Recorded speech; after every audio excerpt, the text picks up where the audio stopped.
Hello neighbors, it's time for another installment of what to expect when you send me to Madison. If you were in Wisconsin yesterday, there's a good chance you heard a very familiar, very annoying sound, and that was the sound of fake Republican lawmaker tears and outrage about the events that happened in Madison a couple nights ago.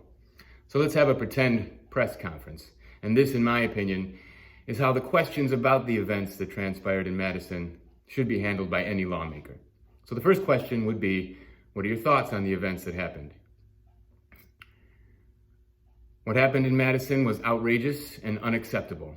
The physical assault on any other human being will not be tolerated. The destruction of public property will not be tolerated. We are examining what happened, and we are considering mistakes that were made and doing our best to assure that it will not happen again. And then the next question would be, Republican lawmakers in Madison are criticizing the governor, criticizing his response, and demanding action. And since you're a polite person, you let the reporter finish the question, and then you say, "Excuse me, could you repeat the question?"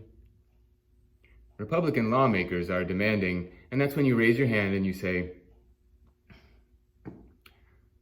Republican lawmakers will get no response from me, they will get no discussion, and they will get no debate.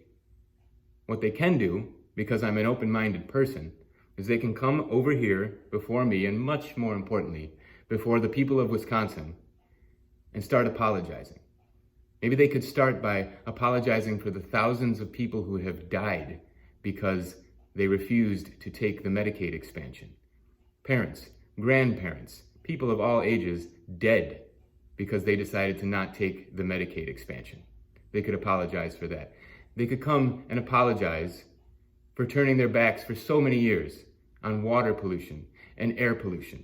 They could come and apologize for always serving the huge agricultural multinational corporations who have squeezed out our small farms all across this state. They could apologize to the small farmers who are struggling with bankruptcy and often suicide. They could apologize for that.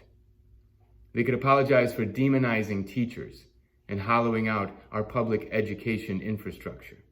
They could apologize for continually demonizing Madison and Milwaukee with not so subtle racist undertones.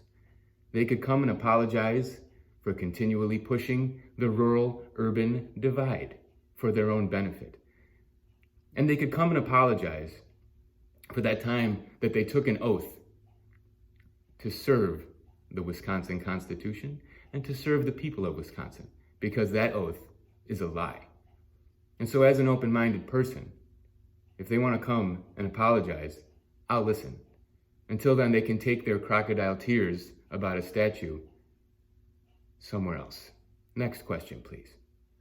That's how it should be handled, because they don't deserve a response, because they are not honest actors. We have 4 months until the election. And so anybody watching this, talk to your friends, talk to your family, Democrats, Republicans, people who don't vote, anybody who can vote. Get them an absentee ballot. Get them to the polls. We need to make this happen because the people who control the legislature in Madison, they're just getting warmed up. And they smell blood in the water, and they smell ultimate power.